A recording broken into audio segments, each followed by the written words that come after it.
From hidden beliefs to secret affairs, showbiz is filled with stars who lead double lives. And these are a few who got caught. Curious which 80s action icon fathered a secret child? Wondering which rap legend has a nasty violent streak? Keep watching to find out.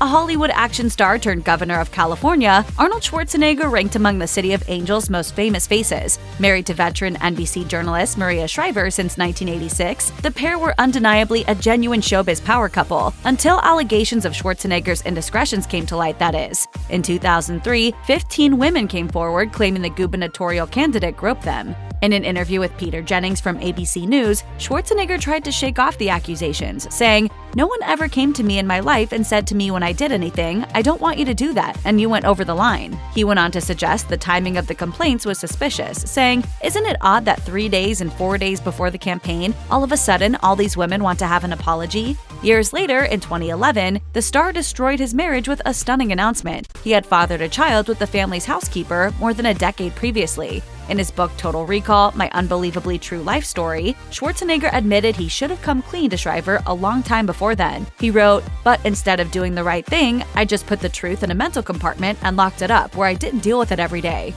Wham frontman George Michael started out his career with fun, upbeat hits such as Careless Whisper and Wake Me Up Before You Go-Go. In his 1987 hit, I Want Your Sex, he alluded to certain little secrets, and as it turned out, there was quite a lot the singer was keeping hidden from the world. In a 2004 interview with GQ, the pop star said he first realized he was bisexual at 19, but never really talked about it at the time. In 1998, after he was arrested for alleged lewd acts in a public restroom in Los Angeles, Michael came out as gay. He told CNN, "I have no problem with people knowing that I'm in a relationship with a man right now. I have not been in a relationship with a woman for almost 10 years. In 2017, looking back at the sudden loss of his partner Anselmo Falepa to AIDS in the 90s, the Grammy winner told Page Six he thought he'd finally found someone to help him fully embrace his sexuality once and for all. Michael remembered, "It's very hard to be proud of your own sexuality when it hasn't brought you any joy. Once it's associated with joy and love, it's easy."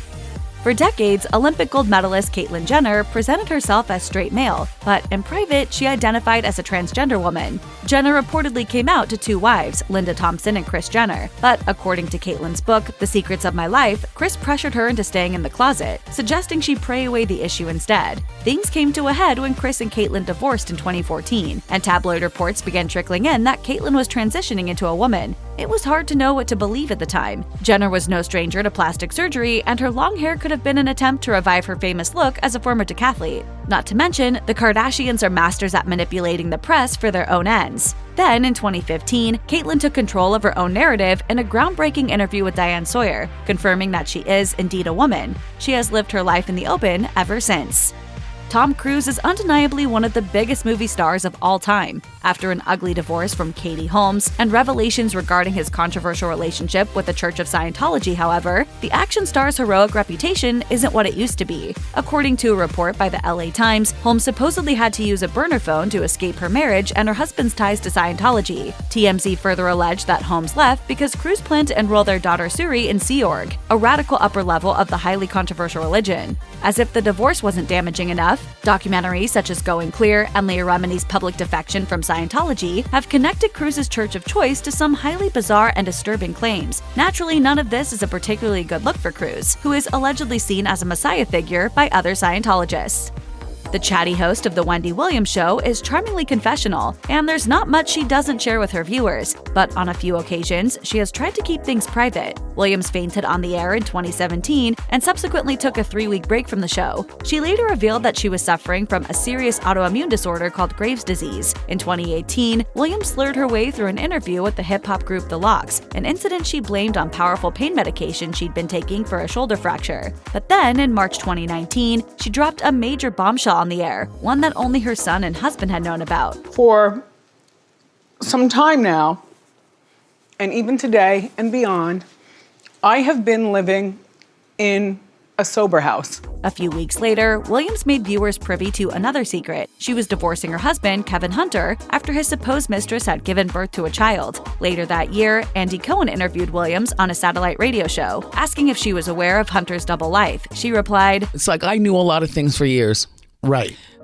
Jim Carrey has starred in one comedy smash after another since the mid-1990s. He has also shown a knack for drama, earning raves for his work in The Truman Show and embodying avant-garde comic Andy Kaufman in Man on the Moon. There may be yet another side to Carrey, however. According to People magazine, Carrey and Irish makeup artist Catriona White were off and on in the 2010s, breaking up for the last time in 2015. Soon after, White took her own life, leaving behind a suicide note reportedly addressed to Carrey. A year later, Mark Burton, White's estranged husband, filed a wrongful death lawsuit against Carrey, alleging that the actor had illegally furnished White with prescription drugs and took steps to conceal his involvement. Weeks later, White's mother, Bridget Sweetman, filed another wrongful death suit against Carrey, accusing the actor of being abusive and controlling throughout his relationship with her daughter. Carrey countersued and vehemently denied Burton and Sweetman's claims. In February 2018, Burton and Sweetman voluntarily dismissed their cases against Carrey, although neither stated a reason for doing so. From the moment they debuted on The Real Housewives of New Jersey in 2009, Teresa and Joe Giudice were eager to give off the impression that they lived an opulently wealthy lifestyle. However, the cracks in that foundation started to show when the couple filed for bankruptcy. They allegedly attempted to shrug this off by canceling a public auction related to the filing, and then claiming their finances were basically fine. The Giudices' facade came crashing down when they were indicted on dozens of charges of tax and wire fraud, which carried possible prison sentences of up to 50 years. The Giudices had apparently spent a decade either understating their income to defraud creditors and tax agencies or overstating it to secure massive loans. Teresa and Joe pleaded guilty to fraud charges in 2014. She served 11 months of her 15-month sentence and emerged $11 million in debt, while he did about 3 years behind bars, after which he was released into ICE custody, awaiting deportation back to his native Italy. Teresa Giudice returned to Real Housewives, although she won't be a wife for much longer, as the couple split up in late 2019. For many years, Casey Affleck was known as a talented actor, albeit one who lived and worked in the shadow of his more famous brother, Ben Affleck. In 2008, the younger Affleck received an Oscar nomination for his work in the assassination of Jesse James by the coward Robert Ford, setting him on the road to standalone success. Like his brother, he gave filmmaking a shot too, with the 2010 pseudo-documentary I'm Still Here.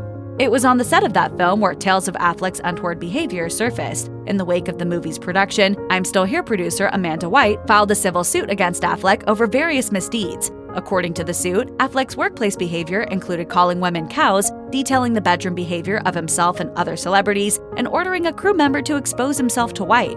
After Affleck asked her to spend the night with him and she refused, he reportedly withheld her producing fee. Days later, cinematographer Magdalena Gorka filed a civil suit of her own. She alleged that a scantily clad, inebriated Affleck got into her bed with her and caressed her back while she slept. She also says she was ousted from the film and verbally attacked for refusing Affleck, and was neither properly paid nor credited for her work on the movie. Affleck later settled both cases and apologized for allowing an unprofessional atmosphere on set. Check out one of our newest videos right here. Plus, even more Nicki Swift videos about your favorite stuff are coming soon. Subscribe to our YouTube channel and hit the bell so you don't miss a single one.